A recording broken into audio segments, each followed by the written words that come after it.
Good afternoon.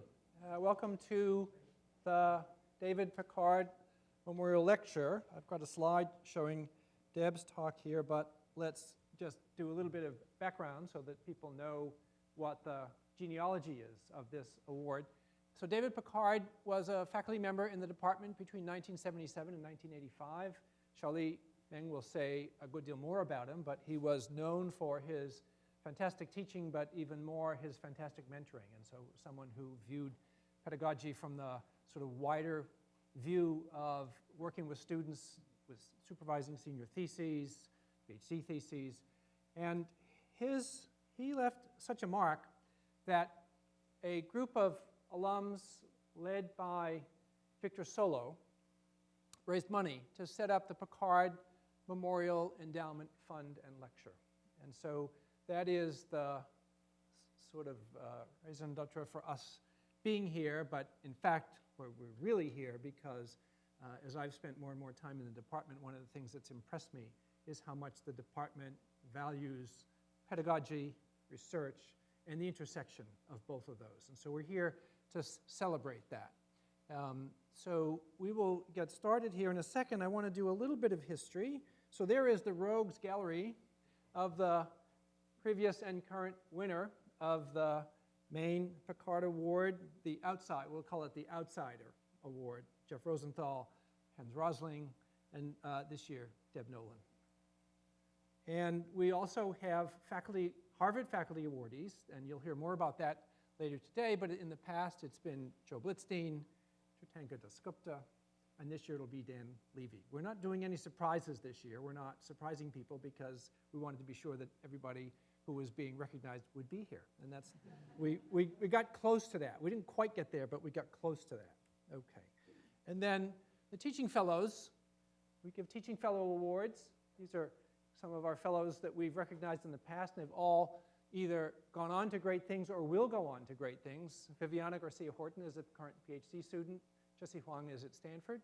Bo Zhang, I think, is working for Six Sigma? Is he in what? Two Sigma. And Nathan Stein, who's at Chicago?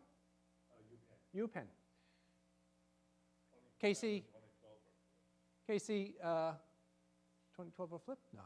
Casey Pataniak, maybe. Yeah, maybe. But Pataniak is at Wellesley right now. Kevin Rader is with us and has done a fantastic job in our teaching program. And then I will just say the last one, Double X, who that's harder for me to say the real name there. He's at 2 Sigma. He's at 2 Sigma. All right. And do I have 2010 and 2012 flipped?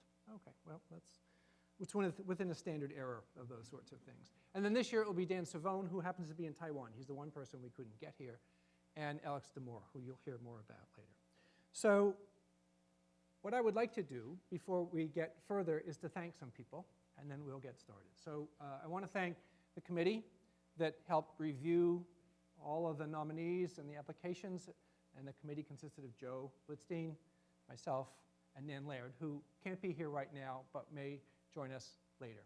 I want to thank, obviously, the staff who do a wonderful job at the really important background and infrastructure. So Madeline Straubel, is Madeline outside, or is she here? Somebody go get Madeline so we can thank her for setting this up.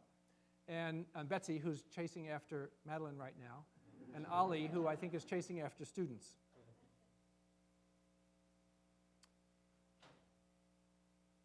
See if she's far enough away that would take too hard.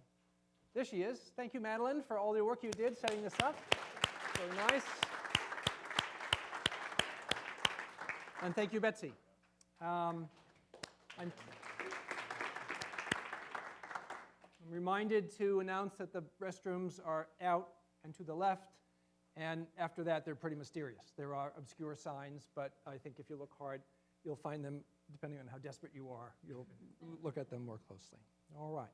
And then this lecture symposium will be followed by a reception that will start right outside this room as soon as we're done with the ceremonies and as soon as Deb has finished speaking and we've had a chance to grill her about data science. All right, so I think we'll get started. And Charlie, can you tell us about David Pickard?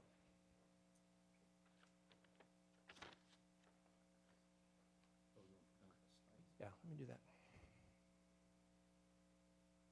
How's that? Okay. That's the, oh, you want the plaque? Okay.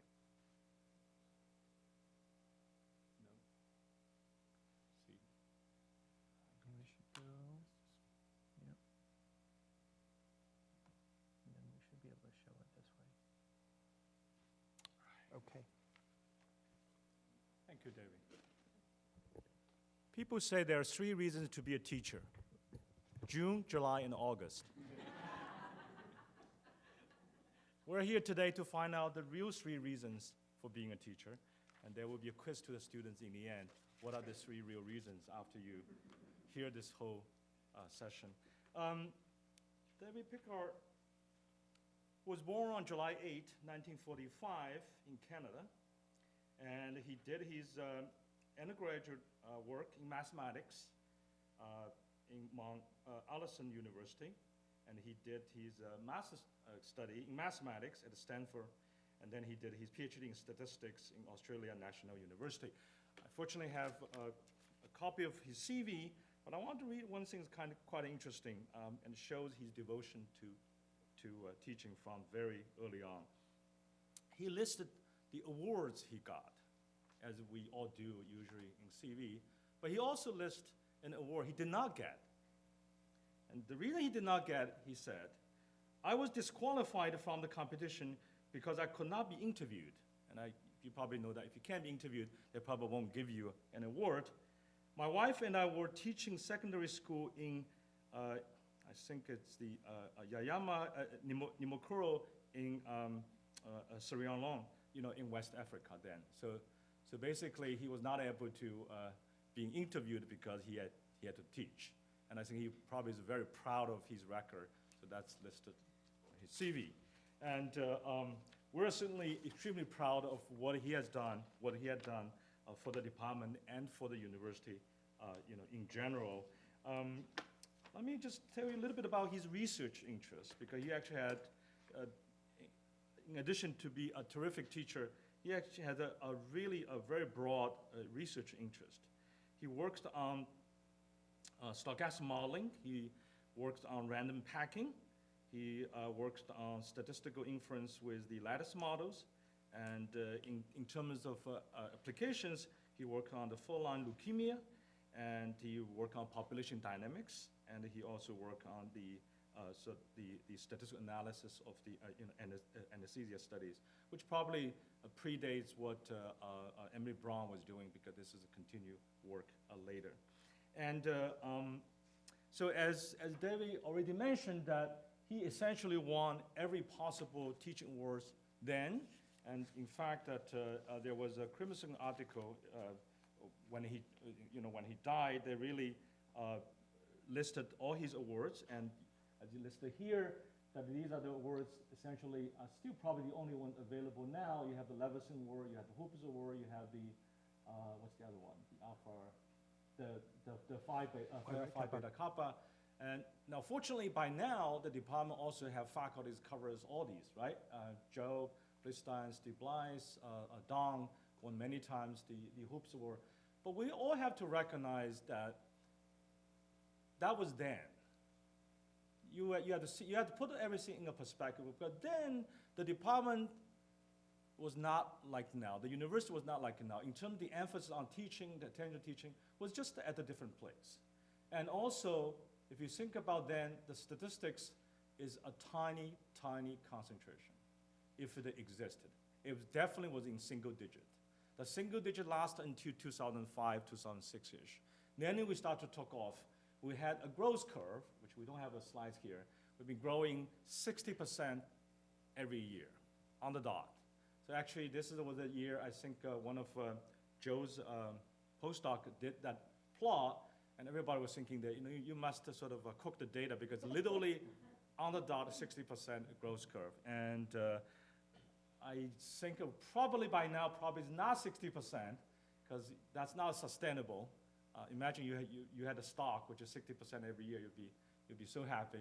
But probably still on the order of 40, 50%. I think this year we're seeing exceeding in 200s concentrated. So just think about then that he was an extremely popular a teacher, as this article, this obituary in Crimson said. Pickard, who left Harvard in 1985 for a tenure position at the Queens College in Kingston, was remembered yesterday by university faculty and students as an extremely popular teacher. So what that meant is he must be extremely popular among the people who really did not concentrate in statistics, who did not really want to do statistics. So you have to really put this in perspective. It's extraordinary how many awards he won single-handedly within that short time, short period, and when statistics is by no means, not even close to the popularity as we have today. Let me quote what Don said then, if Don still remembered, in this article. Do you remember, Don? Should I test your memory? Test your memory. Go, tell me what you said. Don said he was an extremely popular teacher. He was very good with students, working closely with them and communicating the material very well.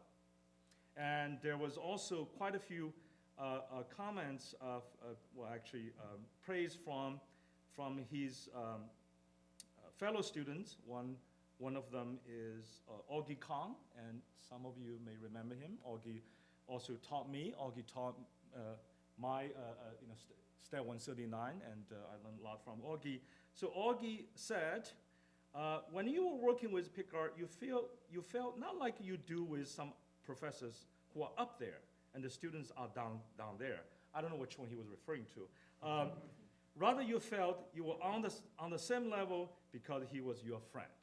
This was also the sentiment conveyed during that first Pickard event, which was in 2010. And as Dave already mentioned, this was really thanks to a group of alum who really remembered him and want to honor him. And this all started during 2007. At the time, the department celebrated our 50th anniversary, and I had the great fortune to organize that party, that event, and invite lots of alum. And there was a group of alum, including Augie Kong, David Donahoe, and others, and as well as Victor Solo, who was a faculty then during Pickard time. So Vic really organized this whole sort of donation, and they established this award to honor David Pickard. And the people at that meeting, I remember including David Donahoe, who made a very passionate remarks about what David Pickard did then to them. So this is really a testimony to what people say, that the influence of a teacher really has no boundary.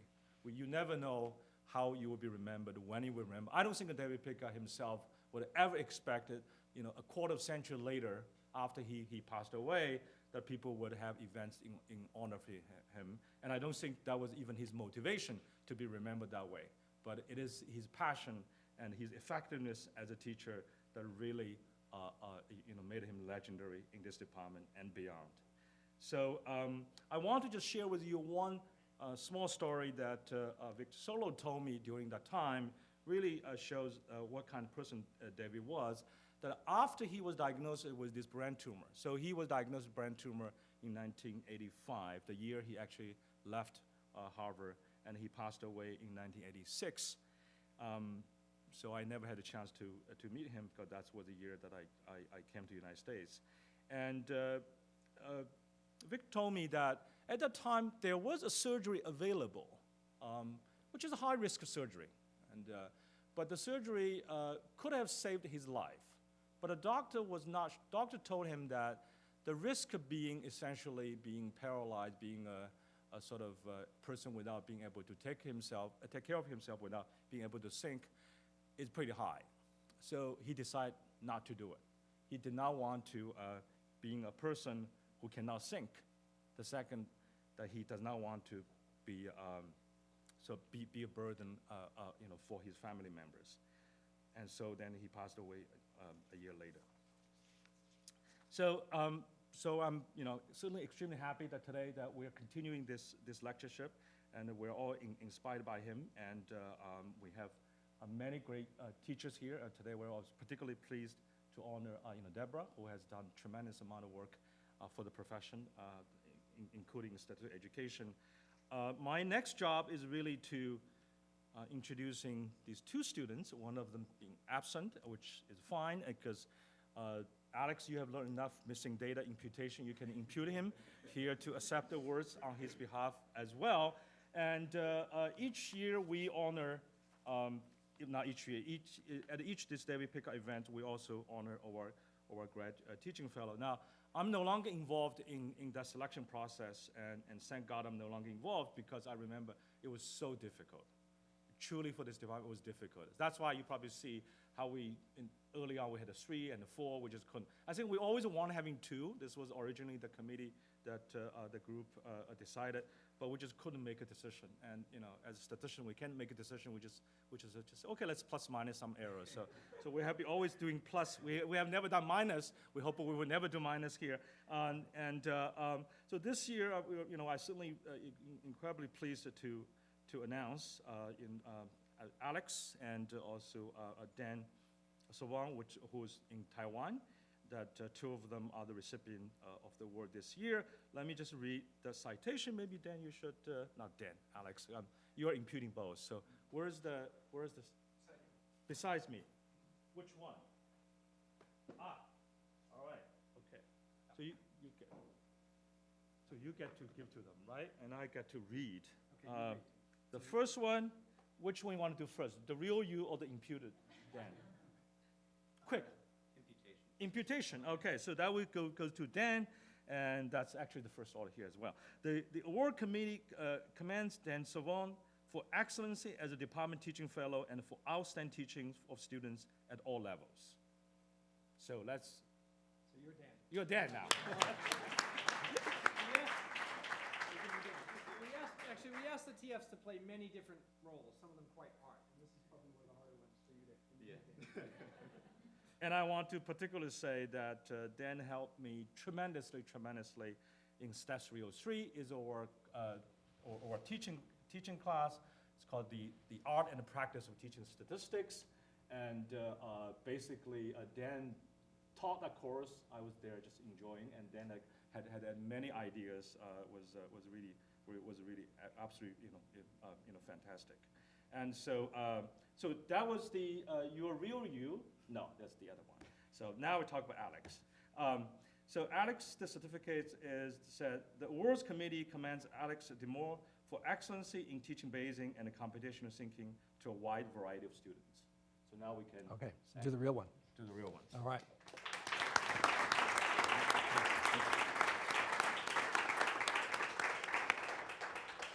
This is being recorded, so Dan knows that you have his award.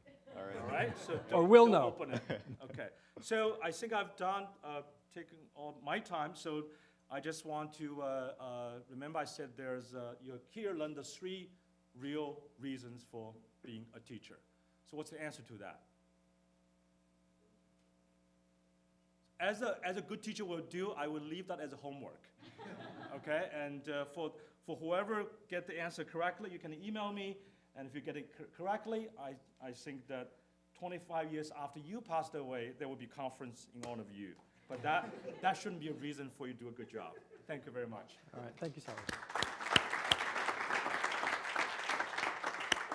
All right, as I mentioned earlier, every year we also recognize a member of the Harvard faculty who's done a terrific job teaching statistics. That's also a very hard choice because there are members of our faculty of places at the Kennedy School, the Business School, the Ed School. There are lots of places that are dipping their toes into teaching statistics. So Joe is going to announce this year's winner of the Harvard Faculty Award for the Pickard Lectureship.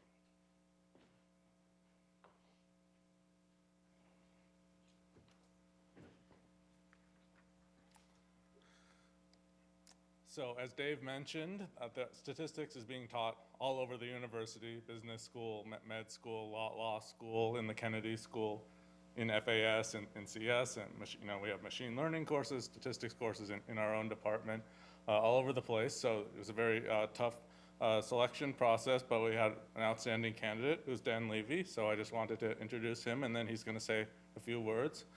So Dan is a senior lecturer at the Kennedy School, and he's the faculty chair of SLATE, which stands for Strengthening Learning and Teaching Excellence, and that applies to all the Kennedy School courses to try to improve the teaching there.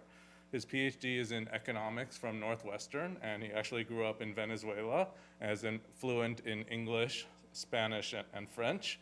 But most relevant for us, he is fluent in translating complicated statistical questions into English that students with a wide variety of backgrounds can understand. So the courses he teaches are mainly for public policy students at the Kennedy School. A lot of those students are going to be going on to take important positions in the government. So I'm personally very grateful to have them be more quantitatively competent and educated. Those are very challenging courses to teach because they are, first of all, large and required. So a lot of the students might not really want to be there, but the Kennedy School is smart enough to require that. The students have extremely diverse backgrounds, and many of them have no background in statistics, though. So I've known Dan from being on a committee and a couple of workshops and things like that, but I haven't actually been in one of his courses, so I asked one of his teaching fellows to say a few words about how does he teach so effectively, as we saw the committee saw in the nomination letter. And this is what the TF said. He said, Dan would sometimes let the material present itself. He would use clickers, those are the personal response devices to collect data in real time, to demonstrate a sampling distribution. He would first ask the whole class a question, and then randomly choose 10 people to stand up and answer the same question. Then he would calculate the mean, record it, and repeat it again with another sample. He would do this a number of times, and I think the students really understood the material much better. The theoretical process of repeated samples became a physical process, and it made it much easier for them. After class, Dan would often be surrounded by 5 to 10 students who wanted to talk more about what they had seen in class, which is quite amazing considering this is an applied statistics class that most students see as a chore. He brought the class to life and got them excited about coming to class every day. Speaking of clickers, I saw a very interesting article in the Kennedy School newspaper about another course that Dan taught, and it said that on the last day of that particular class, the students got up one by one to say how much that course had meant to them. And that's never happened in any of my classes or anywhere else that I've heard of.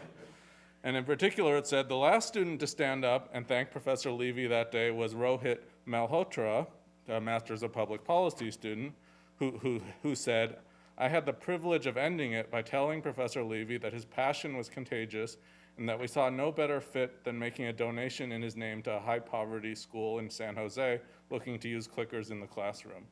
So really, the statistics and the pedagogy of the clickers and the public policies, education and poverty are all coming together in that sense.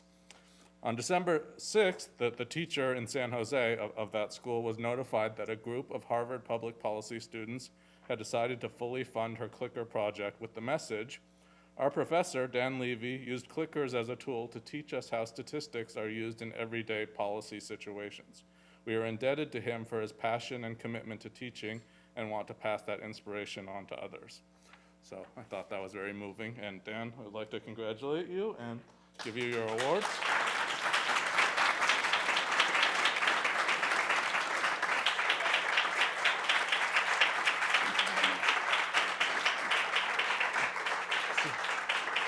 So this says, the 2014 David K. Pickard Harvard Faculty Award for Teaching and Mentoring goes to Daniel Levy for pedagogical innovations and elucidating the connections between statistics and public policy. Congratulations. Thank you very much. I'm going to stand here for the microphone. Okay. Thank you very much, Joe, for those kind words. The event that you mentioned at the end was one of the most moving things that has happened to me in my teaching, and that certainly does not happen every class, I can tell you that. Dave Harrington, the chair of the statistics department, asked me to say a few words about teaching, about what it feels to teach at the Kennedy School. And so I wanted to take the opportunity to do that. If I could summarize it, it feels great to teach statistics at the Kennedy School. when Dave first told me that I was the recipient of the Pickard Award, I felt really honored by it. And then the last 2 weeks, I've read about Pickard a little bit. I've learned a little bit about Joe and Tirthankar, who are the recipients of this award in the past 2 years, as Dave mentioned. And I had actually already read one of Deb's books. So today I not only feel honored by the award, but I also feel humbled by it to be in this company. So I want to tell you a little bit about teaching statistics more generally, my journey, and then about teaching it at the Kennedy School. So I want to share some reflections with you in about 8 to 10 minutes. And I want to start with connection with something that a faculty colleague at the Kennedy School said 3 weeks ago when we had a teaching seminar. She was reflecting on the role that failure had played in her own professional development. And since then, I've been thinking about the role that failure has played in my own profession as a teacher. And so I want to start by speaking a little bit about failure. And I'll start with one kind of failure, which is the failure to teach. And I think that's one that we have all experienced, the failure to teach a concept, the failure to teach a class, an entire course. And I would like to think that most of us have gone through that. Certainly was my experience, has been my experience in many instances at the Kennedy School, particularly the first course, statistics course that I taught at the Kennedy School. But in some way, I don't want to spend too much time on failure to teach, except to say that one of my most sacred teaching practices is after every teaching experience, I document as thoroughly as I can what went well and what did not. So hopefully I can learn from that experience and do it better the following time. And I feel like that kind of documentation has been fundamental to my job as a teacher and to being able to try things in the classroom that I wouldn't try otherwise. But the real failure that I want to talk about today is a different one. It's a failure to learn. And as a kid, I loved math. I loved statistics. When I was in college, I felt that these were some of my favorite subjects. But when I was in graduate school, I had a really hard time learning statistics. Things just didn't click very easily for me.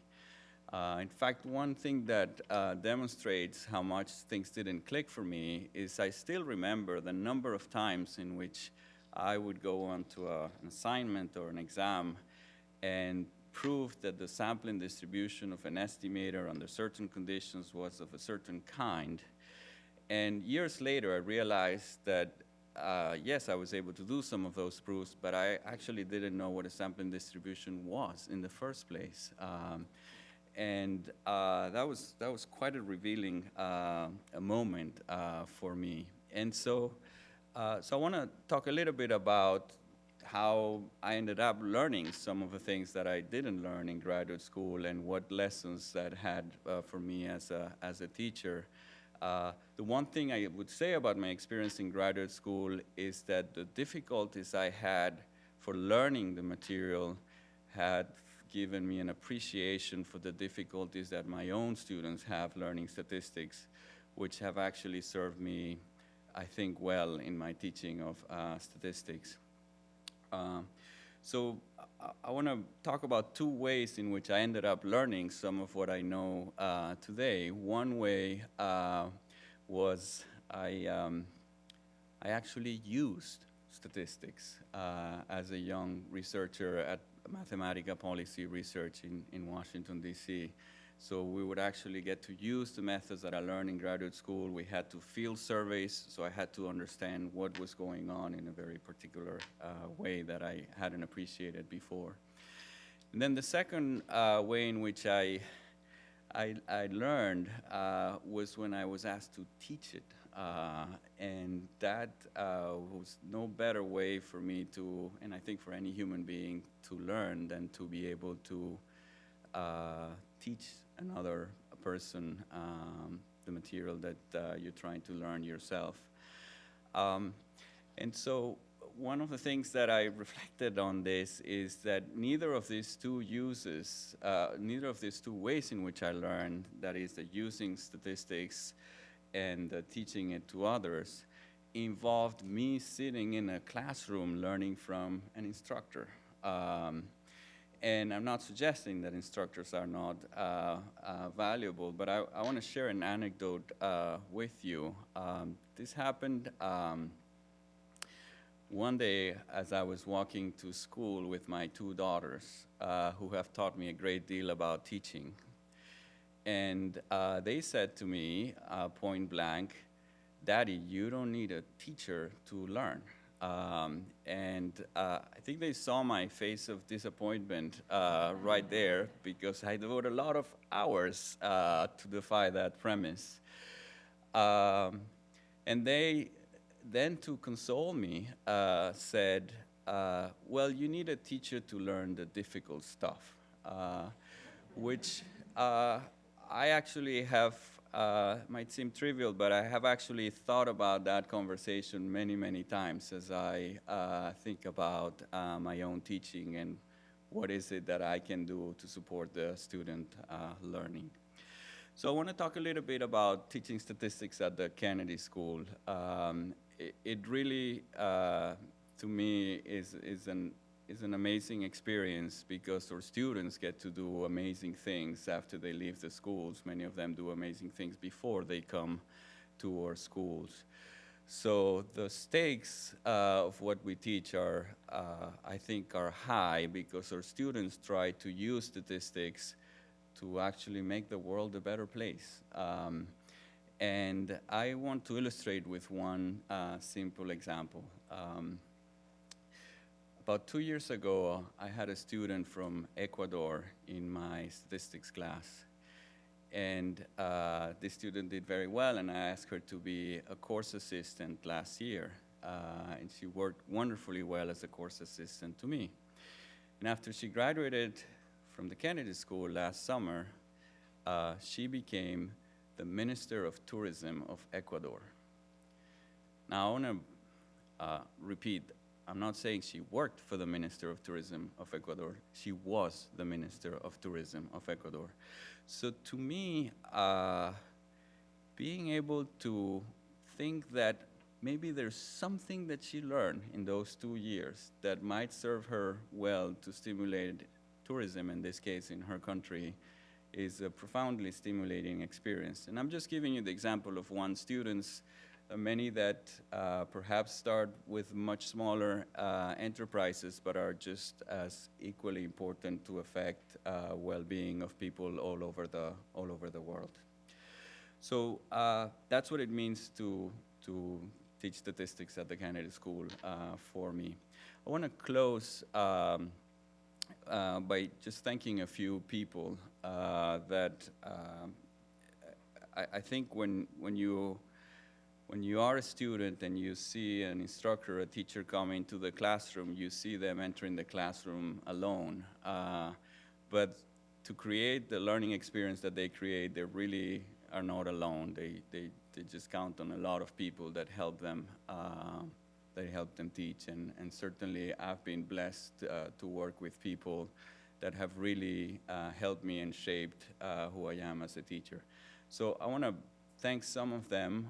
Not all are here today.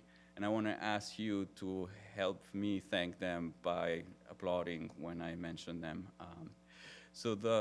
And I'm going to ask them to stand up even if they don't want to. So the first person I want to thank is Alison Pingree, who's, Alison, please stand up. Thank you.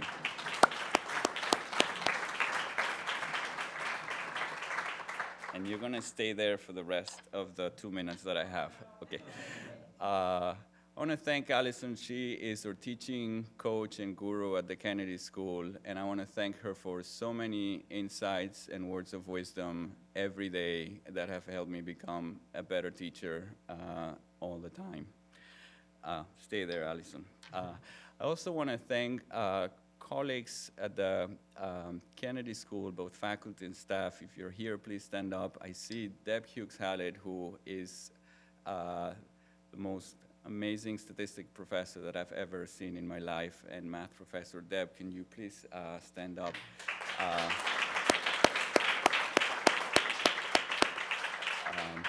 I've learned a great deal from her, and Deb was a great source of learning from me, particularly in that first course where things didn't go well.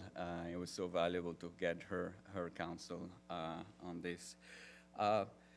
I work, as many faculty members here at the university, with an incredibly talented group of people, teaching fellows and course assistants. Not all of them, in fact, 2 of them were going to run to be here at this time, but I don't see them at this moment. I do see one of them, Manas Islam, if I could ask you to stand up. And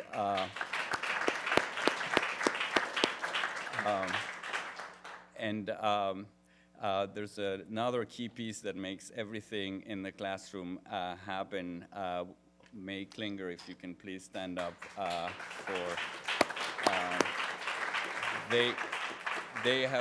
they have collectively helped me not only improve my teaching, but try new things and have the courage to make mistakes in my teaching that I don't think I would do without their support. I want to thank my family. Some of them are here, my wife Gabby, my kids, Danny and Alex, from whom I've learned so much, Vanessa, Mark, my parents. Please stand up. You can stand up. My parents who are not here, my brother, they have actually shaped who I am as a human being, and this has inevitably shaped who I am as a teacher. And finally, I want to thank my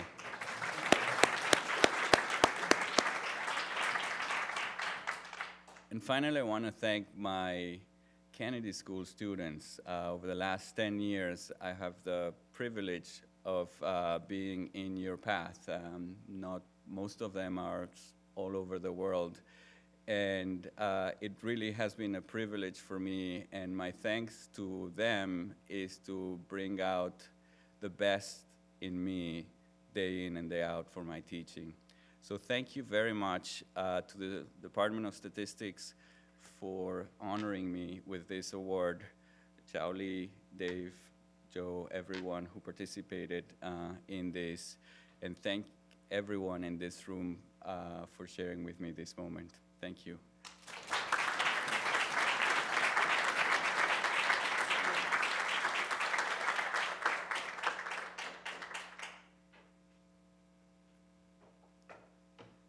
So it's my great pleasure to introduce Deb Nolan. I think she is no stranger to many of us in this room for lots of reasons. As Dan mentioned, she's got a wonderful book on a bag of tricks. She has a book with Terry Speed on StatLab.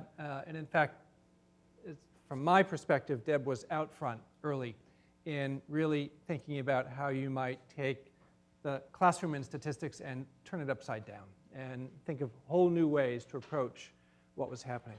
Now, if Deb were known just for her pedagogy, it would be absolutely wonderful. But in fact, there's a lot more that she has done, and when I looked it up, even though I was familiar with her record, I was surprised to find out all these wonderful honors she's received.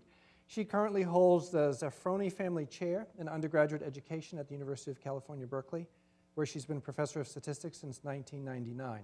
She served as Associate Dean of Mathematical and Physical Sciences with a brief interlude as Acting Dean, and she was chair of the Department of Statistics and director of the Computing Facility. I think if you're of a certain sort of cohort, you got into statistics with a close tie to a computing facility. That's less true now, but it certainly was true for many years.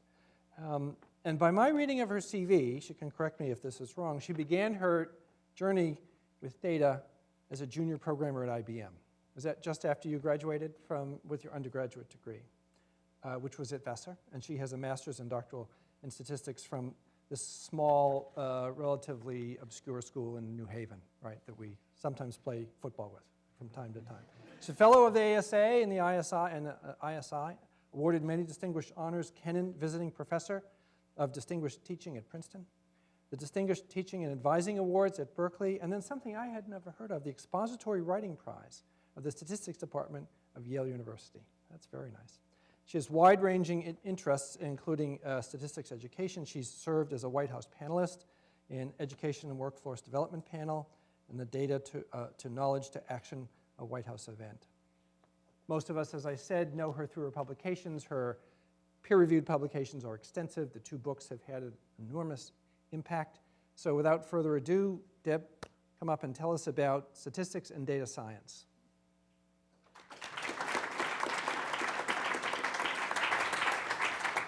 Let me get your talk up here. Well, while Dave is doing that, I want to thank you very much for choosing me for the Pickard Award. I'm really deeply honored and very appreciative. I had a great day meeting many of you, and I wanted to also say is that I actually met David Pickard when I was a graduate student at Yale. So if you saw when he was at Harvard, it overlapped when I was at Yale from 1981 to 1986. And back then, Yale and Harvard had a day once a year where we would get together, all the faculty and the graduate students would get together. It would be on the Friday before the game between Yale and Harvard. And my one very distinct memory of David Pickard was that there was always the dinner that happened at the end of the day, and the graduate students from Yale and Harvard would sit at tables together, and we would gossip about each other's faculty. And I remember when David, at some point, he had something to do he gave one of the talks, and all of the graduate students from Yale were like, who is that guy? He's such a great speaker, and he's really handsome, and what does he do at Harvard? And that's what I remember about David Pickard. So it's an honor for me to, knowing who David Pickard was and what a great instructor he was, to receive an award in his honor. Okay, let's see if I can now work this. Yes, good. So I'd like to start my talk with my two main messages. Usually I just have one, but I figured since I'm talking for about 45 minutes, I'll give you 2 main messages. The first one is that if we can infuse statistics curricula with data science, that's going to make our students better statisticians. And then the reciprocal of that is that as statisticians, if we can infuse data science with statistical thinking and statistical concepts, then data science is going to benefit as well. And hopefully you'll agree with me by the end of this lecture that you'll think that that's the same. We're going to get to that, yes, good question. And I think there are many definitions. And I'll say this, I'm not sure I will, but I hope to get close to that. Okay, my next main message is that in statistics, we always say when we're working with people who are coming to us with their problem that they're trying to address, that the context really matters. In mathematics, you like to abstract away the context and solve a beautiful problem, but in statistics, it's that interplay between the context and the generalities that statistics lies there. And I'd like to say that context must also include the computational context when we're talking about the importance of context in solving statistical problems. So those are my 2 main messages. And here's the outline of what we're going to talk about.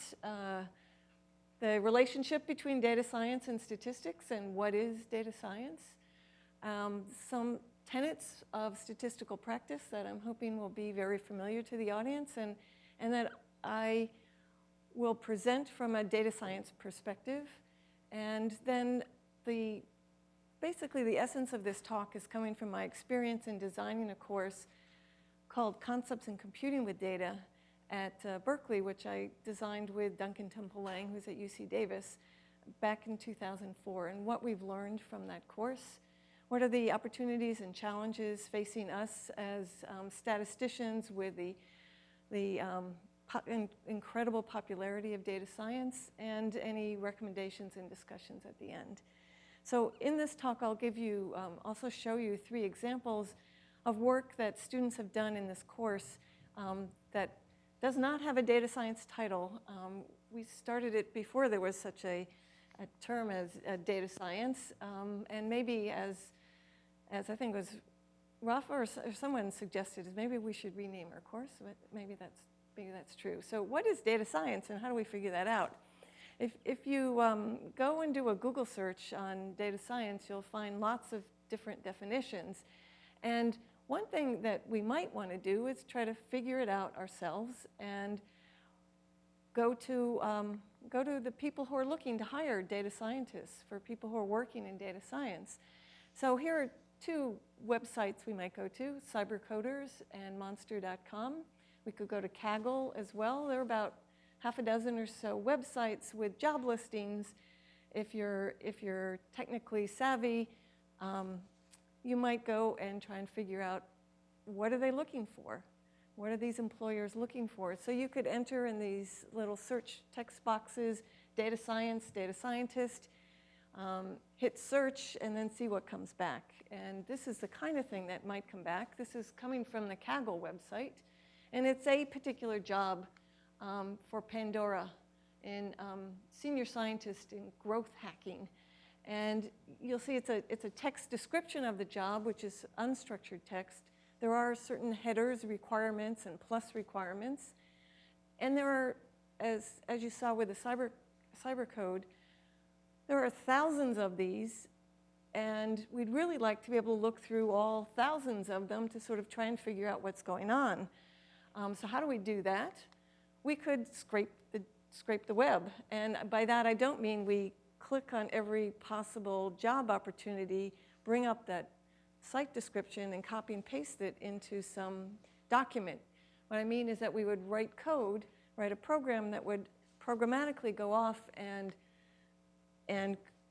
find the results from the search, and then from that unstructured text, search through it for the skills, the education, the years of experience, or whatever, and try to extract that data from these job listings. And then organize the results into some kind of data that we can analyze.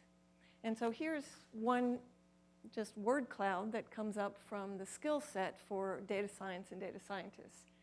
And so you see Python in the middle, you see R, big data, machine learning, et cetera.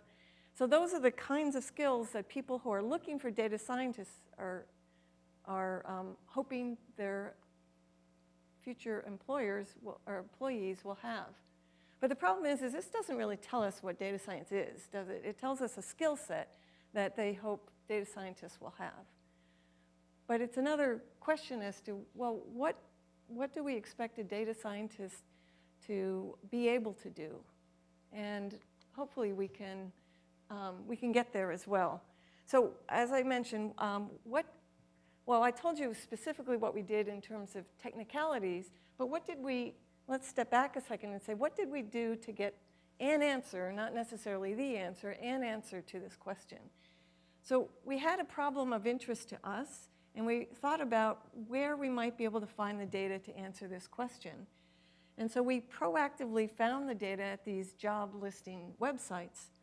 And these data are freely available on the internet, but their original purpose was not to define data science. It was for people who wanted to hire data scientists or people who could work in data science. So we collected data for a purpose other than what it was originally intended, and then we figured out ways to visualize the results. And so we actually sort of practiced data science in the process of trying to figure out what data science is. So those are some of the key aspects of what people attribute data science to. Okay, so what else are data scientists saying about what data science is? We've seen now several, Hal Varian from Google talk about statistics being the sexy job of the next 10 or 20 years. There are 3 particular areas that have been listed as sexy aspects of data science. Statistics is one, visualization is another, and data munging is a third. And in addition to that, you see a long string of particular topics that people come up with when they are trying to define data science. And what's often in that list is visualization, prediction, machine learning, and exploratory data analysis. But they are not listed as part of statistics. There's statistics, and then there are these things. And I think that says something about how we're teaching statistics, that visualization is not counted as part of statistics, and machine learning or exploratory data analysis are not being attributed to statistics. So we want to think about how should we be teaching statistics so that students, or so that people view statistics as more than fitting a model or testing a hypothesis, that it's a much bigger endeavor. Okay, so I'd like to talk a little bit related to that about statistics and computing. So data science requires computational skills, but so does statistics. And people have been saying for decades the importance that computing should play in the practice of statistics. So I'd like to just give you a couple quotes that, so nearly 20 years ago, Jerry Friedman, speaking at the Interface meeting, and a spoke about statisticians and what, as you can see, statistics is being defined as a set of tools which include probability, real analysis, and asymptotics. But the glaring omission in that is computing. And computing has been one of the most glaring omissions of this, and we better sort of shape up and start including in our training of our students computing as well. But if you go back even further to 50 years ago, more than 50 years ago, to look at an article that Tukey wrote about the future of data analysis, which then Wilkinson brought up in terms of the future of statistical computing just a couple years ago, and said we're still not really solving these same problems that Tukey mentioned 50 years ago. Tukey discussed how algorithmic models are as important as algebraic models. That model building is a recursive endeavor. It's not a once around or a one-shot deal. That exploring data for surprising insights is very important as well. And that data analysis is going to push the limits of existing computer systems, always, right?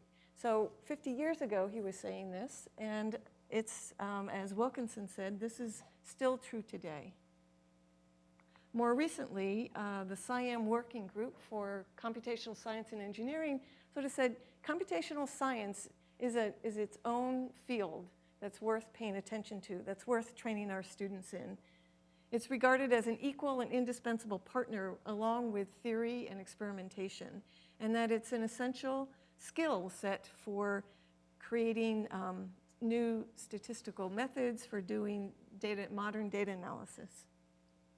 And now much more recently, to show that this is still on the agenda, is that the National Academy of Science came out with a mathematical sciences in 2025.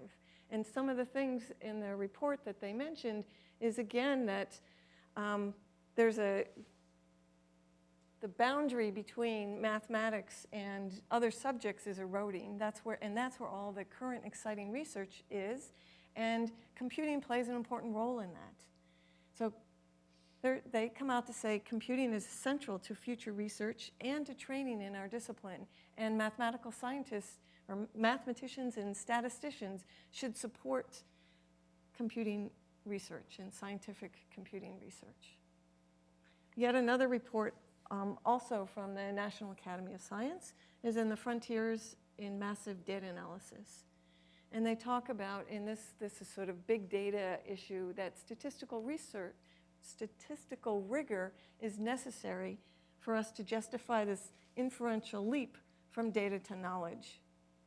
And so statisticians have a lot to contribute to the field of data science. If not, we're part of data science, and the statistical properties can really help the field develop. But to do that, we have to be savvy at computing. Okay, so what I now like to talk about is, so what are some of the tenets to statistical practice, and how should or is computing part of that? And these are things that we have all, they should, I think, should seem really familiar to you. We mentioned one already, that context matters. Another one is the idea that data analysis is a cycle. There's not a start and an end, but we often are sort of collecting data, analyzing data, gaining insights, going back to collect data.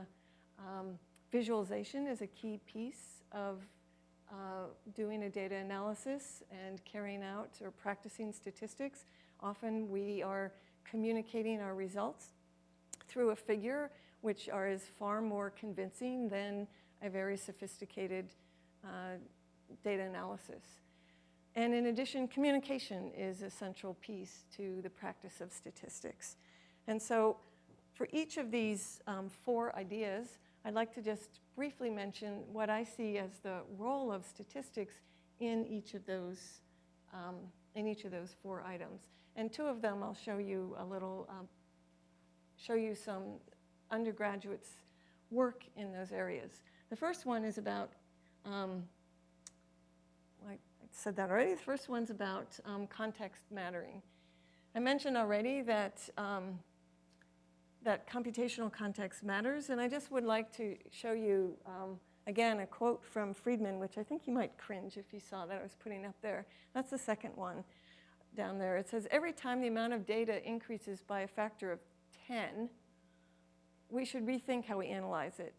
I think it might be more appropriate to say maybe a factor of 1,000 than a factor of 10 at this point, but he was saying that in his same interface talk.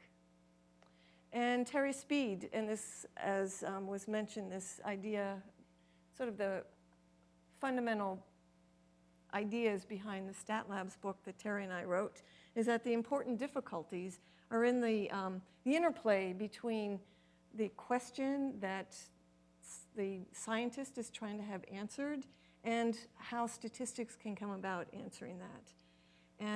And so I'd say that, yes, context matters, and in particular, in each of these, Friedman says in particular, we want to rethink how we might analyze that data. So what does that mean? It could mean, for example, how we go about and acquire the data, with the example that I showed a few minutes ago with scraping the web to figure out what the skill sets for data scientists are.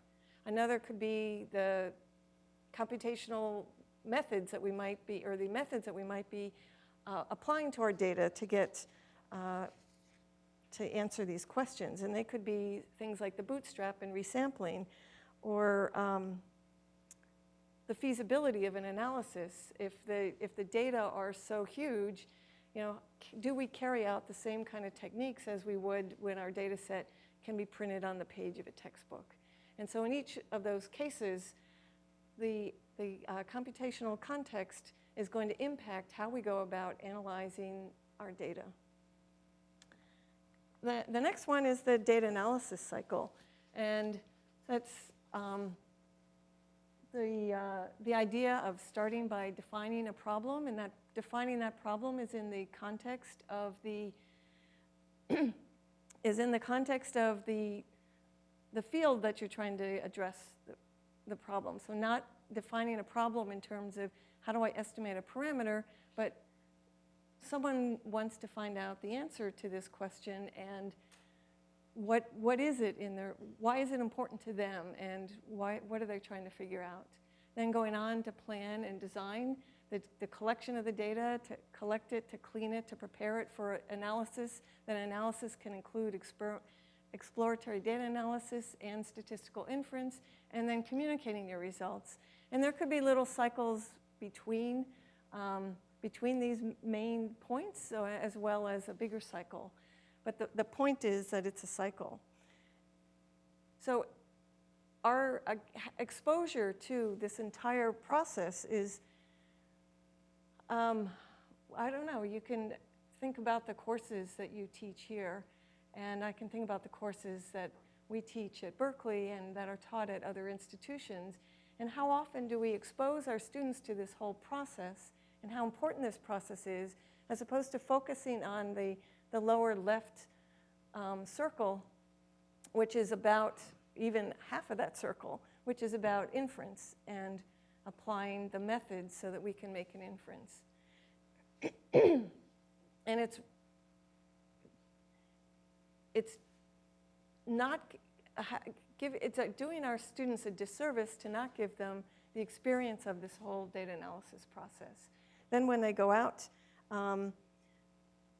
go on to graduate school, go on to do research, go on to industry, they don't have that skill set of actually carrying out a practical data analysis. One major change, as well as in this data cleaning, data collection, has changed a lot in the past few years because of the availability of data, the incredible complexity of data.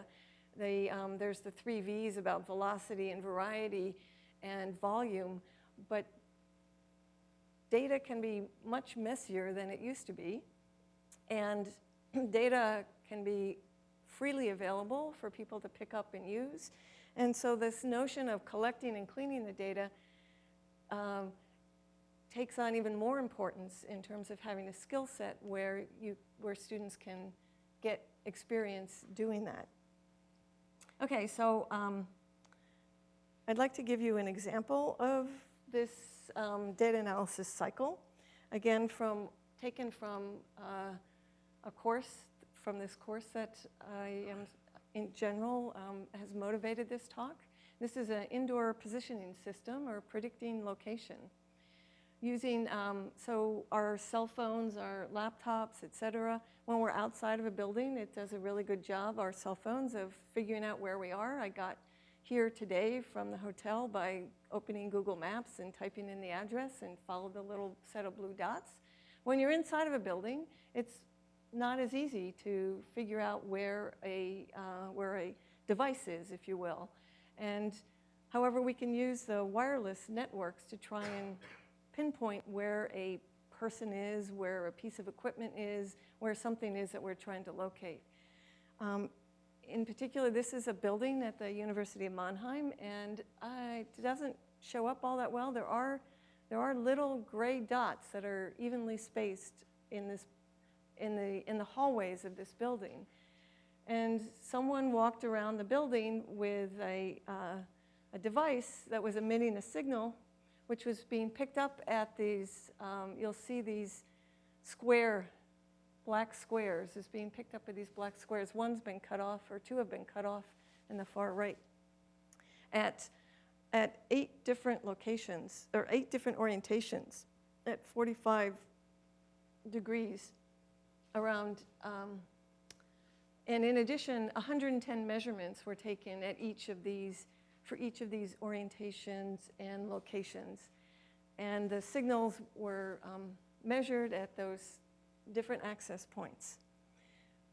And so the question is, then when you've got the black dots are test data, where you pick at random a location and an orientation, you measure the signal, you try to make a prediction as to where this object is. How do you go about doing that? So you're probably already focused on sort of what algorithm or what statistical technique am I going to use to do that, but we back up a little bit and say the data are available to us in a tar gzipped file. And they haven't already been put into a nice rectangular data frame for analysis. And this is how the data are collected, and you want to work with a statistician to help, or you want to work with the scientist to help answer the question. So a simple thing like what software do you use to look at that data is you don't open it up in Word, right? And this is just one line of the file. Or excuse me, it's 4 lines of the file. The first 3 are really short, and then the next dozen or so lines are actually 1 line of the file. And so a question you might ask are there number signs, hash marks, only at the top of the file? Or are they scattered throughout this very, very large file? Not large like big data large, but, and then what data structure do we use to store or to store the data in a way that we can analyze it? So answering questions like that can also help the students learn more about statistics as well. We can use EDA to validate, for example, the orientation. And that's a little bit faint, but making a density curve of orientation where I just said how many orientations there were supposed to be at 0 degrees, 45 degrees, 90 degrees, et cetera. And you see that there are too many of those orientations. There's 9 of them, not 8 of them, and they're actually not exact. And so an exploratory data analysis helps us clean our data, figure out what to do with it. I said that there were 6 access points where the data are measured. We take a look at them and find out that no, they're not 6 access points. These are the MAC addresses, basically the names of each of the access points. There aren't 6 of them. There are far too many of them. Not only that, we don't even know which one of those MAC addresses is connected to the map and the square symbol on the map. And so what we can do is use statistics to help us answer these questions. We can create heat maps of the strength of the signal. So here's our examples of that, where we see the strength of the signal, and that helps us figure out which MAC address corresponds to which of those square dots, if you will. So the point is that here we are we're cleaning our data and deriving variables to use in our analysis of our data through statistical thinking and statistical methods. Okay. Now we're at the data analysis cycle. Once we've done our data cleaning and our formatting of our data, we can then apply, we can think about how should we go about in analyzing this. And there are lots of different methods, and we can approach them from a very algorithmic point of view of using nearest neighbor methods. So finding so what is nearest neighbor? We're trying to predict location. So the nearest neighbor is not how close they are on that floor plan, but it's how close they are in signal strength space. So it says it's looking at the closest neighbors in terms of the signals are close to each other, these 6 measured signals from the 6 access points. We can also use Bayesian methods to try and help include the layout of the building into our method of making predictions so that we're not showing something as being located in an elevator or in the kitchen or whatever it is, that we know that everything's located in the hallway, so knowing the structure of that data. Assessing, we've got our test set and our training set. Now that we've created our model with our training set and we've got our test set, evaluating it and comparing models. So all of those can be done through the whole data analysis cycle and not just focusing on the statistical methods. Okay, so if we're looking at problems from this, stepping back and from this larger perspective of including the various different aspects of the data analysis cycle, that brings the students closer to the actual data source. They need computational skills to be able to get there. They can better understand the data if they have had a hand in deriving the variables that they're going to use in their analysis. And At the same time, they're coming up with the techniques used to analyze the data, what's appropriate for these kinds of data. It's not coming from the point of view of here's a textbook, we're in chapter 12, it's about analysis of variance, therefore we're going to use an analysis of variance method. It's instead saying here's a question that I'm trying to answer, and I now know a whole lot about the data because I've helped create it, and what's an appropriate method for this? Okay. The next topic we did context and the and the data analysis cycle. The next topic is visualization. I think statisticians have contributed a lot to the field of visualization, but it is something that's pretty hard to get your hands around in terms of teaching. In particular, I find Cleveland's work to be very nice in the way that he has actually tried to come up with principles of making informative visualizations. There's, of course, Tufte's work. Weiner, Wilkinson, Brewer's done some really nice work with color and what are appropriate colors to choose if you're wanting to facilitate comparisons in your plots or your maps. And Cook and others with looking at three-dimensional explorations through animations. Just as to mention is I have reduced Cleveland's entire 300-so page book into 3 basic ideas, which is you want to make sure you make the data stand out, you want to be able to facilitate comparisons, and you want your displays to be information rich. I think these are still true, except now we are in even greater position to make incredible graphs that you see. While you had Hans Rosling 2 years ago talked about his Gapminder project, where, as he says, he relieved the x-axis from the burden of time by creating animations, and so the x-axis could be something else. I think there's a lot of potential in visualizations now that we have the ability for interactivity, things like that. So here's another example of work that students have done in terms of data science and statistics, and that's to create a visualization using the CIA fact book. So here's the data, the raw data. It's highly structured data. It's in an extensible markup language, and you can sort of see how highly structured it is, but it's got a lot of extra stuff that you don't really need when you're going to go about trying to make a visualization from the CIA fact book. We're interested in particular in looking at infant mortality and population at countries around the world. And so how do we extract the information that we want from this fact book? That gets to using understanding trees and hierarchy and structure, which is something that a computer science student might learn. And XML and the XPath technologies are very useful for in literally those 12 characters or 20-something characters you can use to pull out the infant mortality for all the 200 to 300 countries that are in the CIA fact book.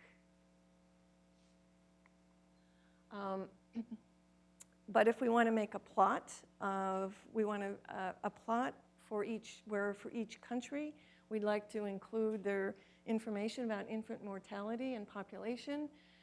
We need to know where to put the symbol for each country.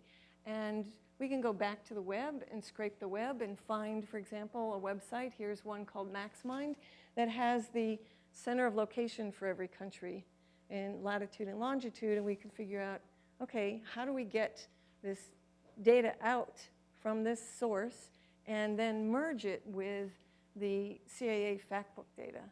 So in particular, we've got, we can scrape it, as I say, and mash it. And data science likes to use words that start with M, like mash and munge and things like that. We're going to create a mashup to do this. And we'd like the color of our symbols to represent the infant mortality.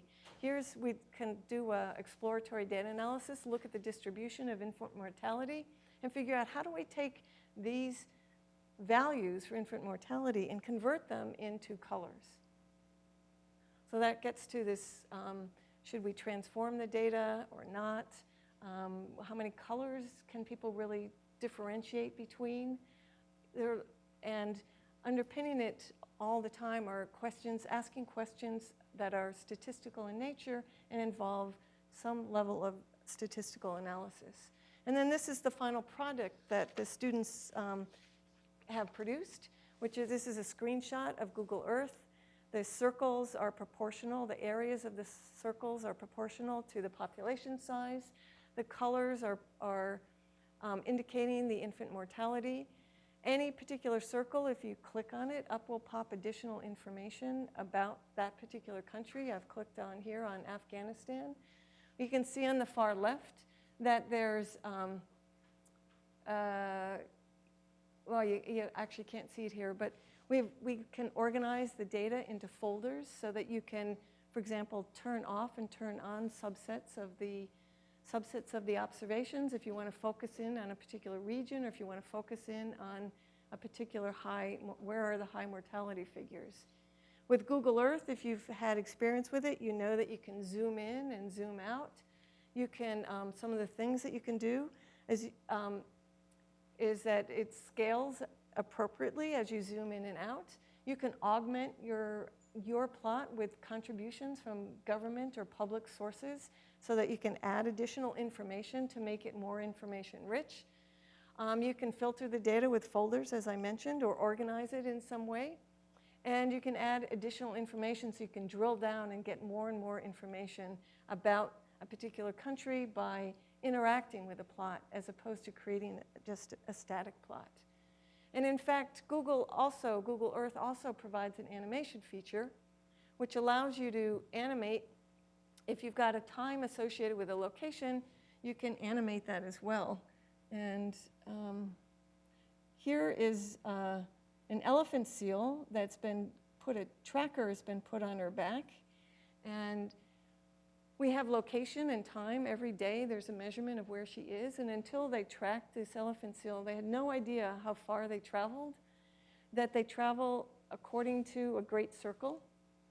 So every day they surface, they figure out where they are, and they make it like a random walk on a great circle, going all the way out to the middle of the Pacific and then coming back for breeding. And so you can see how you can also, again, like with Rosling's idea of Gapminder, of using animation to show things changing in time, here we've got the ability to have a virtual Earth as our canvas rather than a square piece of paper. And at the same time, we can also incorporate animation. So in particular, we can think, if you're familiar with R, you can think of extending the formula language to describing a relationship that is going to then plot data on your data on Google Earth. So with the tilde and the highlighted or bold-faced in the middle is longitude plus latitude. Given a particular condition, we'll create folders that you can turn on and turn off to look at subsets of the data. And at time, which associates a time with each longitude and latitude, which allows you to then create animations. So Google Earth accepts data that's in a KML format, which is a particular vocabulary of XML. And so if you know how to generate XML, you can then take your data and produce Google Earth visualizations. Okay, the last of those 4 topics is the idea of communication. And it's been emphasized for a long time how important it is that statisticians can communicate their results to a broad audience or a technical audience through writing or presentations, and also through visualizations. And of course, mathematics is also another way of communicating our ideas. But in addition to that, I would say that code is another way of communicating your ideas. And that being able to write code that is either pseudocode or well-documented code is a way for us to communicate our ideas as well. And this goes so far into the idea of reproducible computations. There's a lot of current attention on the issue of having reproducible results so that others can verify that your results are what you claim them to be. So having well-documented code, code that you can run, code that's connected to the plots and the tables and the results of your publications is increasingly important. Knowing something about data provenance, and then there are ways to do that within R, with SWeave, knitr, and R Markdown, are opportunities for us to start creating or start documenting our data analyses and our research in ways for other people to see what it is that we've done. And I'd like to take it one step further and talk about reproducible research, which is, actually I'm calling the previous one reproducible computation, which most people call this reproducible research. But I would say reproducible research is an even larger thing, and that's the notion of a document as a database. If you think about a lab journal, a lab scientist journal, where they're recording their ideas about what they've just seen or what their next steps are in their next experiment, or what their thoughts are and what dead ends that they've gone down, we could also create a document database that has all of that information as well, things that worked out and things that don't work out, tangents and dead ends and what ifs. And this entire document database can then be projected into different views, or published, if you will. It could be a high-level abstract about your results. It could be a research paper for a journal, a technical report where someone wants to duplicate your results. And it could also be a teaching tool as well. If you can lift up the hood and see how an expert statistician was able to carry out a particular data analysis, that can help a lot for our apprentices, our students who are wanting to learn about data analysis. So another projection could be into an educational materials document as well. So the four things that I've mentioned are that the context matters, and that's the scientific context and the computational context. The data analysis cycle is really crucial, that it's a continuous cycle, and that if we are closer connected to the data, we will be better data analysts. Visualization now has taken on a whole new sort of renaissance. I just, on the plane ride from California out here, finished the book, The Ghost Map, and I highly recommend it if any of you are, that's about Snow's cholera map, and what, at the very end, not that I don't think it's ruining the story by telling you what the conclusion of this book is that what Snow was able to do was to take this dot map of the cholera deaths around the Broad Street pump, but he brought his scientific knowledge to the map. These maps had been, many different maps of cholera outbreaks had been made prior to his map, but his was special in that it also included the tracks that the people took from their homes to the closest pump.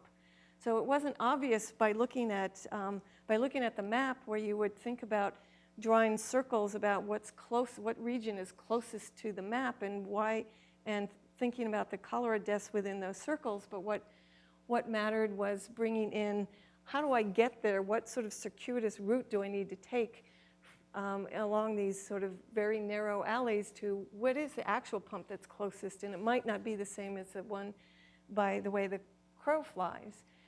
And then he went on to connect this as, and today we have Google Earth and ways of creating visualizations where citizen scientists can do the same thing as what Snow had done as well. And then lastly, communication, written language, math, visualization, and computation as well. Okay, so how should we prepare students for this expanding role of technology? I'd like to just mention a few, again, bring in a few experts or a few pundits or whatever that talk about the problem, and then show you a few more details about this course. George Cobb, who's Harvard biostat grad, I believe, was taught at Mount Holyoke for many years, said that what we teach is basically is largely the technical machinery that we needed when we didn't have computers. It's all based around the normal approximation. And that machinery was once necessary, but it no longer is necessary. And we need to recognize that the computer revolution in statistics education is far from over, and it's also where we are in education right now. It's often far from what a practicing statistician does. Similarly, Speed says, in the beginning we taught mathematics and called it statistics. Much of this was probability. Then with the help of computers, we started to teach data analysis and statistical modeling. And this was fine, except he said it was largely context-free. And so it's one thing to have computer skills to know how to run, or as you know, a proc from SAS, or a function, a GLM function in R, but we also need the context. And as Efron said in 2003 at a joint statistics meeting, is we do not attempt to teach what we do, and we're certainly not why we do it.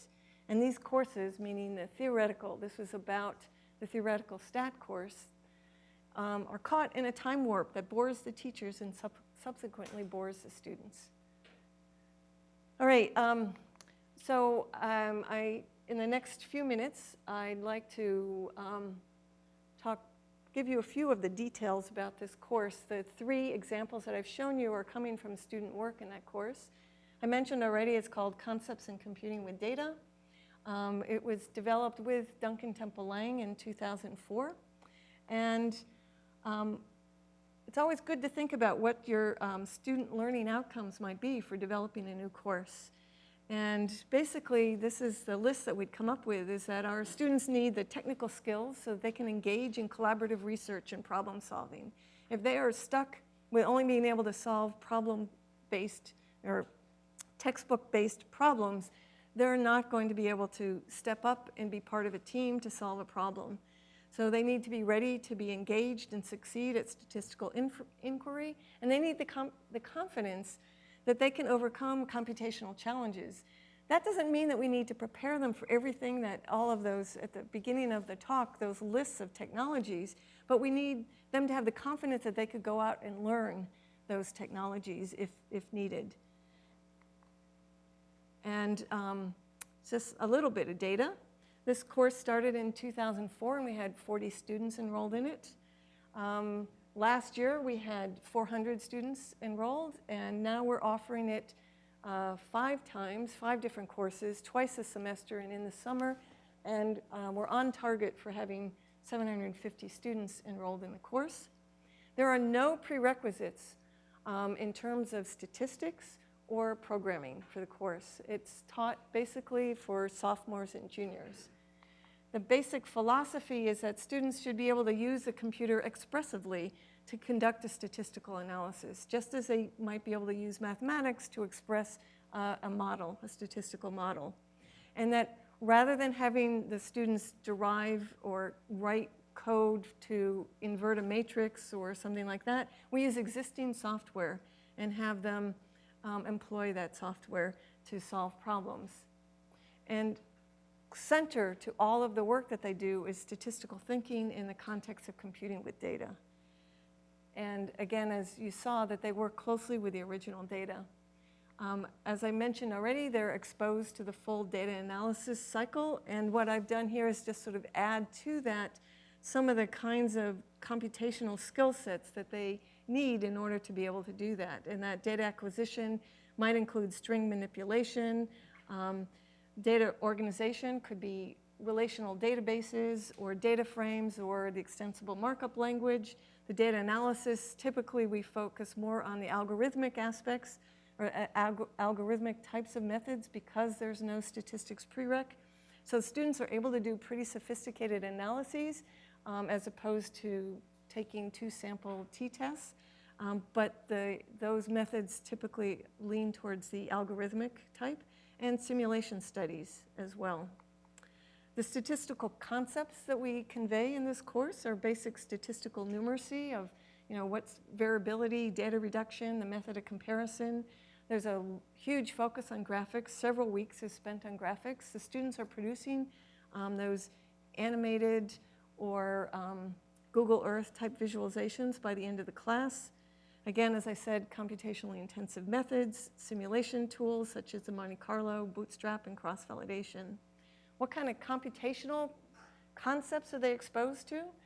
They learn how to program. They learn structured programming, function writing, control flow, environments. They learn about debugging and efficiency.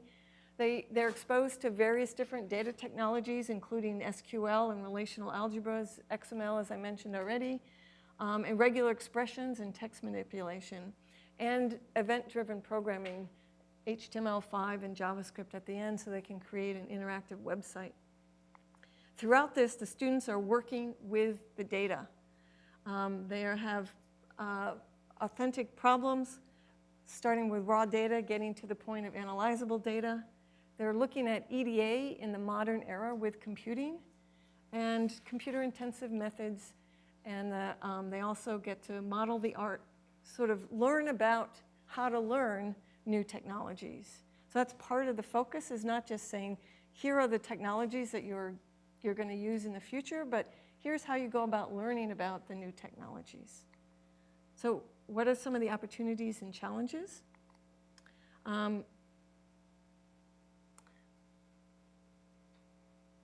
One is, how do we go about teaching a class like this, where it's really a hodgepodge of lots of different concepts coming from statistics, coming from computer scientists, or computer science. There's huge opportunity for different ways of teaching, including with MOOCs, case studies, short courses, web resources. What should we be taking advantage of? How do we go about actually delivering this? There's not a lot of material out there for teaching in this way. If you want to call it data science or you want to call it hyped up statistics, I'm not sure, but there's a real dearth of educational materials. And textbook teaching is basically slow to respond, and it's not clear that a textbook is the way to go. One real danger is that you can get lost in the latest technology and always wanting to be sort of doing the latest, greatest thing, as opposed to thinking about what is a paradigm for how do we do string manipulation, or what's the underlying theme or core concepts to relational databases. Then there's us. By us, I mean faculty. Many faculty do not have the skill set, the time, or even the confidence to keep current and to teach courses in this way, especially if we want to infuse these ideas throughout our entire curriculum. So something needs to be done. So what can we do? There are some of us who are willing to keep up to date or can keep up to date and enroll in online courses like the Roger Pang's and data science specialization. There's an introduction to data science. These are Coursera courses. There are also summer schools that are possible to either organize or attend, and partnering with faculty, co-teaching courses. At St. Olaf, the STAT department partnered with the computer science department to develop a similar course. If we're in the position of chairs of departments or deans or whatever, we can advocate for change. We can hire faculty to bridge this gap. We can have people look at and revise our undergraduate curriculum in a really big way to incorporate some of these ideas. And we can send signals to the statistics community that this is an important part of statistics education.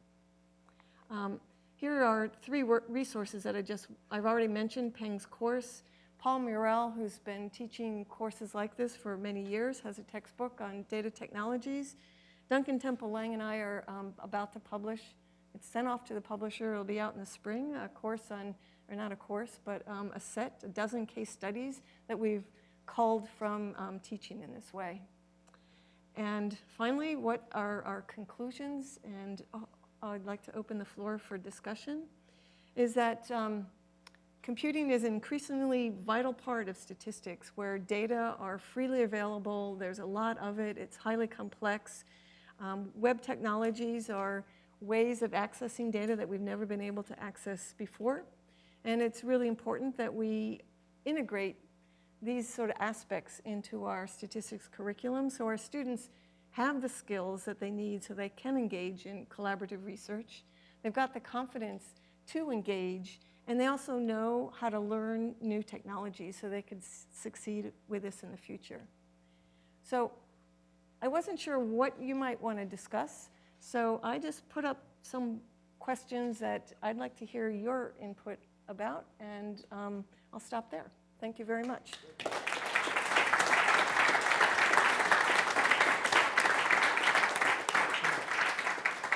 So we do have some time for questions or discussion. Deb has put some up here. I don't think we need to necessarily limit ourselves to those. So let me throw it open to the floor. Kelly. That was my first question, but I'm going to ask a different one. I assume that when you teach such courses in the department, the reaction from your colleagues might vary. Was there any resistance for having such courses? Yeah, that's a very good question. There wasn't resistance. In fact, when I proposed the class to the faculty, the proposal was that it would become part of the core set of courses that our undergraduate majors would take, and they thought that was fantastic. So before that, we had only 2 required courses that all students must take, a semester in probability and a semester in theoretical statistics. Now there are 3 courses that they must take, and it includes this one. And that was from the start, was when the course was first introduced, it came in as a required course. And we grandfathered in the students who were a little nervous about it, that were about to graduate. But on the other hand, at UC Davis, where they introduced the same course, it was an elective, which after teaching that course for 3 or 4 years, it became quite clear that it was a course that the students really benefited from, and then they made it a required course. Right. Thank you. Yeah. Herman, I think you had a question. Right. Herman? Did you have a question? Yeah, you had your hand You up. had your hand up, but You said students would have to take 3 courses. Who are they? Are they statistics majors? these are our statistics majors. Yes, right. But not graduate students. This is an undergraduate course that I'm speaking of, but I will say that we already had a course at the graduate level in statistical computing. Right. The other thing is that the faculty found that many of our faculty have undergraduates who work in their labs, if you will, on their research projects, and that became the one typical prerequisite to join a faculty research group was to have this course. Yeah. One of the things that you emphasize importance of context. I wonder if you have felt like emphasizing at the same time web scraping, data acquisition part of it, that you lose some of that context. And then to what extent do you think students should be more immersed in context, by which I mean going out and conducting their own surveys or getting in a wet lab and conducting their own experiments, collaborating with scientists. How does that fit into the whole? Well, having students participate in the actual data collection, I think, can be really crucial. I have in the past taught the survey sampling class in our course in my department, and one of the things that we've done is sort of design and carry out a study that's harder to do now with the privacy issues. And the idea is that we did a whole course survey so that we could really do something where it wasn't, asking your friends to fill out a survey, but we really designed something with a target population. So I think those are, and with the experiments, it's a similar kind of thing where you can design your own experiment, and with design of experiments, you kind of miss out on that opportunity if you're just analyzing the data at the end, and so that can be really problematic as well. And this course does not address that at all. The only issue being it can address it from the point of view of how might you go about sampling something from a population that you do have access to from web resources. Right. Some of the posts that you brought, thank you very much for the presentation. Sure. Very inspiring. And some of the posts that you brought up earlier seem to me suggest sort of the comparison of statistical knowledge and the advantage of computing power. So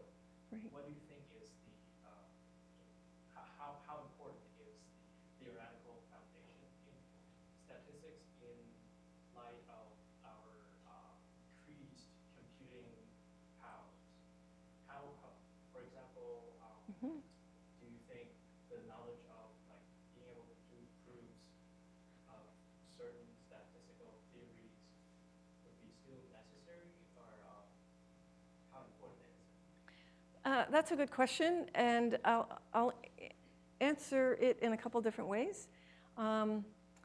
First of all, our undergraduates actually don't prove very much before this course ever existed in terms of the statistical properties. You know, they don't prove the central limit theorem, for example, at the undergraduate level. So they might carry out small sort of derivations of things that, and I'm not quite sure what you mean by proofs, but I still think that's very important. And I will say that although we added this course, we didn't reduce the sort of theoretical underpinnings that all the students must take. I will quote one of my colleagues, and he or she will remain anonymous because I don't know, you know, I don't have permission to, and they might not be happy about it, is that at our graduate level, we now are viewing our first semester of theoretical statistics as a historical course. And then the second semester is when you move into modern methods. But that it's important that the students have that. So to say yes, it's important. But the other aspect that I would say is that even our theoretical statistical inference at our undergraduate level, always, well, not always, but for the past 15 to 20 years, has involved data analysis. So it's not been devoid of working with a problem and doing data analysis, which I think might be atypical from a lot of other theoretical statistics classes. John? John? You mentioned that this course is for statistics majors at your university setting. Mm-hmm. Most of the statistics taught in the United States is not at a university similar to Berkeley. Right. And it's often a service course for other departments. I'd like your comments. Should this type of a course supplement or replace the type of course which is currently taught and textbook-oriented in most schools, not just for majors, but also for minors and concentrations? All right. So I have two responses to that. The first one is that, yes, indeed, this course was designed for our majors and it's taught for our majors. More than half of the students in this class are not our majors. So it's being viewed as a very, very useful, popular class on our campus that's being taken by math majors, computer science majors, social science majors as well. So the students are voting with their feet, if you will, in that regard as well. This is an upper division class. So my second point that I want to make is that this is an upper division class, but the campus, the university, is currently thinking about how to bring a data experience to our freshmen and sophomores. So the chancellor, we got a new chancellor a year ago, and one of his desires is that every freshman and sophomore will have a data experience at Berkeley. And how can we go about achieving that? And a committee which consists of statisticians and computer scientists, as well as social science and physicists, are coming up with suggestions which are going to come out by the end of November. But they are thinking about how do we infuse our traditional lower division introductory statistics courses so they have some element of this in them. They can't be entirely like this just because from my experience, I've had freshmen try to take this class, and it's too much for them in terms of it's demanding in the sense of being let loose and trying to solve problems and being very self-directed, which typically our freshmen aren't yet able to achieve. So yes, I think there is room at other institutions, therefore, to have some elements of this in more traditional classes. Yeah. So let me use the prerogative here the chair to ask one last question. It's Oh, maybe a okay. remark, and then we'll break for the reception. So one of the things that I thought seemed missing in your cycle, but you went and mentioned it later, is that is the question of whether data acquisition should really be preceded by design. And that design is exactly what you sort of sketched out earlier, and you said, well, we wanted to learn what data science was, so we went out and scraped the web. But you did a lot of thinking about where to scrape, how to scrape, why that might be in there. So I think, where does design fit in this for even these beginning students? Where does that sort of context fit where you say, think hard about what you're going to do before you do it so you don't get seduced by the complexity of your data and something that may not be as helpful as it could be. Yeah, I think that's especially crucial for people in general who have not been exposed to statistical concepts. That there's this notion that as long as I can scrape something off the web and create a plot of it, then this means something. This is right, if you will.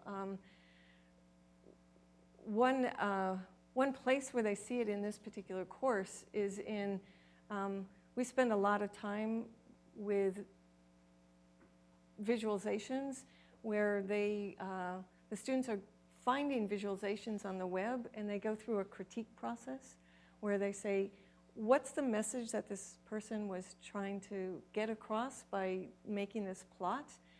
Are they able to do that with the data that they're using? And that gets to some of those issues of, where are the data coming from, and can they really answer the question that this person's trying to answer? Yeah. Right. Which is close to, but not quite the same thing as saying to the student, think hard about what you gather. So That's when right. someone asks a question That's of you, you can That's answer right. it. All right, so thank you, Deb. Let's thank Deb one more time. And then we have a plaque which is encased in styrofoam because Madeline knows I tend to drop things, but I'll take it out. So the plaque for Deb reads, for modernizing the teaching of statistics and computing, from the Harvard Department of Statistics. Thank you very much. And just in case you can't melt that down, to get what it's worth, you can add that to it. Thank All right. you. So the reception, I think, is probably set up outside. It was supposed to be here at 5:30. We're close to that. So let's break for the reception. If people have questions for Deb, feel free outside. Thanks, everybody, for coming.